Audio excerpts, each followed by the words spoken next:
누군가가 부모로부터 많은 유산을 받았다면 그는 어떠한 태도로 앞으로 부모님을 섬기게 될까요? 더 이상 받을 게 없다 생각한 어떤 사람들은 부모에 대해서 소홀할 수도 있을 것 같습니다. 그러나 대부분의 사람들은 많은 것을 받았으니 앞으로 내 부모를 내가 더 잘 봉양해야겠다라고 생각하고 섬길 거라 그런 기대를 해 봅니다. 어떤 소수의 사람들은 부모와의 관계를 계산적으로만 생각을 합니다.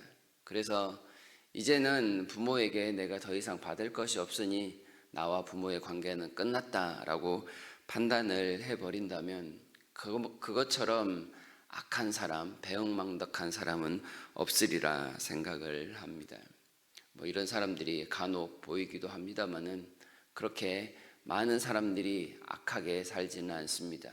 그런데 하나님과 우리의 관계에서도 이런 태도로 사는 사람들이 간혹 있습니다. 하나님께서 많은 것을 주셨지만 많은 것을 받았기에 이제는 더 이상 하나님께 받을 게 없다 생각하는 사람이 있는가 하면, 혹은 아직 하나님께서 나에게 다 주시지 않아서 나에게만큼은 주시지 않는 하나님을 오해하고 살아가는 사람들이 있기도 합니다. 하나님은 어떠한 분이실까요? 하나님은 우리에게 모든 것을 아낌없이 다 나누어 주실 수 있는 그런 분입니다. 막대한 유산을 나누어 주셔서 우리로 하여금 모든 것을 다 영위하도록 만드시는 분, 그분이 바로 우리의 하나님 아버지입니다. 그런데도 하나님 앞에서 받은 게 없다 생각하는 사람들이 있습니다. 대충 하나님을 섬기고 나에게만큼은 좋은 것을 주시지 않는다라고 늘 하나님 앞에 불평을 갖는 사람들이 있습니다. 이런 사람들은 결론적으로 이야기하자면 자신이 무엇을 받았는지를 전혀 모르는 사람이라고 할 것입니다. 하나님을 혹은 참 아버지로 인정하지 않는 사람이라고도 할 수 있겠지요. 어떤 사람들은 하나님께서 모든 것을 다 주시면 안 된다, 사람들을 교만하게 만들기 때문이다, 혹은 탕자의 비유에서처럼 둘째 아들이 모든 것을 받고 집을 나간 것처럼 하나님을 떠날 수 있으니 다 주면 안 된다, 이렇게 주장을 하기도 합니다. 그러나 그건 말씀드린 것처럼 하나님의 사랑을 다 알지 못하는 어리석음 때문이라고 말할 수 있을 것입니다. 오늘 본문에는 죄를 지은 한 여자가 등장합니다. 이 본문이 너무나도 유명해서 많은 분들이 다 알고 계시리라 생각을 합니다만은, 이 여자는 자기가 가지고 있는 가장 값비싼 향유 옥합을 가지고 예수님이 식사하는 자리에 찾아왔습니다. 그리고 그 옥합을 예수님의 발과 머리에 붓고 입 맞추고 눈물로 발을 적시며 또한 머리털로 예수님의 발을 닦고 있는 그런 모습을 보입니다. 이 모든 행동을 예수님께서는 가만히 용인하고 계셨습니다.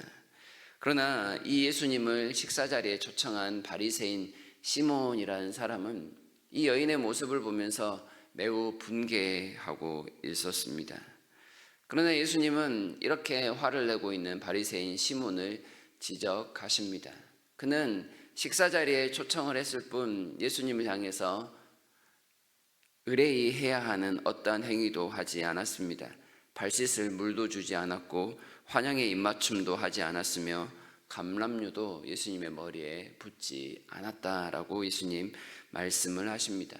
이건 아마도 예수님을 모욕하려는 의도였을 것입니다. 그러나 예수님을 찾아온 이 여인의 모습은 전혀 바리새인과 반대였습니다. 눈물로 발을 적시고 닦고 발에 입을 맞추고 향유를 예수님의 머리에 가득 아낌없이 부었습니다. 이렇게 여인이 하는 행동을 47절에서 예수님께서 평가를 하십니다. 그의 많은 죄가 사하여졌도다. 이는 그의 사랑함이 많음이라. 사함을 받은 일이 적은 자는 적게 사랑하느니라. 바꿔 이야기하면 이 여인은 자기의 죄사함의 그 은혜, 너무나도 많은 사랑을 아버지께 받았으니 그 사랑을 표현하는 일에 너무나도 헌신적일 수밖에 없다. 이런 표현인 것입니다. 많이 사랑을 받은 사람은 많이 사랑할 수 있지만 자기가 적게 사랑을 받았다라고 생각을 하는 사람들은 계산적이고 제한적일 수밖에 없다는 예수님의 이런 말씀입니다. 어떻습니까? 하나님 앞에서 살아가는 우리의 모습 말입니다. 죄사함의 은혜는 하나님께서 우리 안에 자기 자신으로 가득 채우는 일입니다. 이 죄사함의 은혜를 온전히 경험한 사람은 이 세상에서 내가 더 받을 유산이 무엇이겠느냐라고 생각하는 사람과 같을 것입니다. 가장 많은 유산, 가장 막대한 셀 수 없는 것을 받았으니 이제 내가 할 수 있는 일은 더 받기 위해 노력하는 것이 아니라 받은 이 사랑을 가지고 어떻게 표현할까 고민하는 이 일이라고 이 여인은 우리에게 말하는 것 같습니다. 하나님은 죄사함의 은혜를 통해서 우리에게 자기의 모든 것을 나누어 주십니다. 생명까지도 나누어 주시는 하나님이 그 외에 다른 무엇을 더 나누지 못할 것은 없을 것입니다. 하나님은 적당히 나누어 주셔서 우리에게 소위 간 보는 것처럼 네가 내 말을 듣지 않으면 더 이상 어떤 것도 주지 않겠다라고 이렇게 행동하시는 분이 절대 아니라는 사실을 우리가 알아야 할 것입니다. 하나님이 나에게 주신 것이 없어서 내가 하나님을 섬기지 않습니다. 혹은 더 이상 깊이 사랑하지 않습니다 라고 말하는 것은 하나님을 철저히 오해한 일입니다. 자기가 받은 것을 깨닫지 못한 채 마치 하나님 때문이다 라고 모든 잘못을 하나님께 돌리고 있는 어리석고 악한 일이라는 것이지요. 하나님의 그 큰 사랑, 죄사함의 사랑, 우리를 값없이 채우시고 모든 것을 다 주시는 그 사랑을 깨닫는다면 변화되지 않을 사람은 이 세상에 없을 것입니다. 같은 바리새인으로서 예수님을 핍박하다가 예수님을 위해서 모든 것을 다 바쳤던 사도 바울의 삶이 대표적으로 그것을 증명한다라고 하겠습니다. 하나님의 사랑을 받은 사람은 과거의 습관에 젖어 살아갈 수 없습니다. 새 사람이 되어서 온전히 변화된 삶을 살아갑니다. 돌 같은 마음도 바꾸시는 것이 하나님의 크신 사랑이기 때문에 그렇습니다.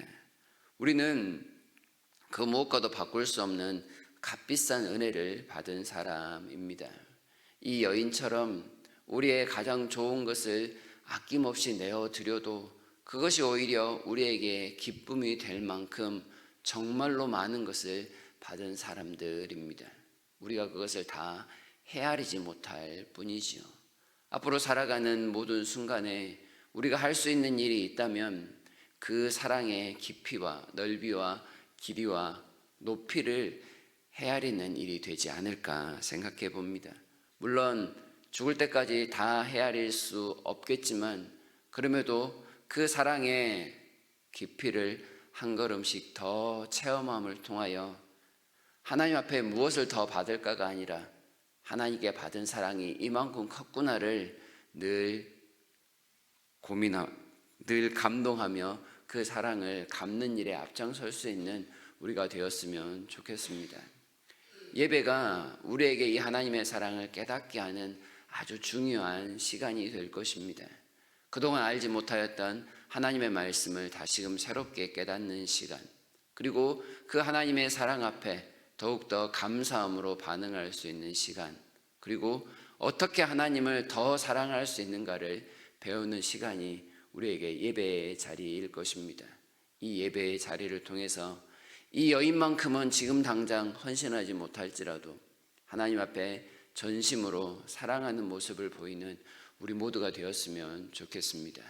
그리하여 오늘 드리는 이 예배의 자리가 더할 나위 없는 하나님과의 교통함의 시간, 그래서 하나님 앞에 더욱더 가까이 나아감을 통해 그 사랑의 깊이를 더 깨달을 수 있는 선순환이 이루어지는 넉넉한 은혜의 시간이 되기를 바랍니다. 그러한 은혜의 예배의 자리가 되기를 기대하시면서 기도함으로 나아가는 우리 모두가 될 수 있기를 바랍니다.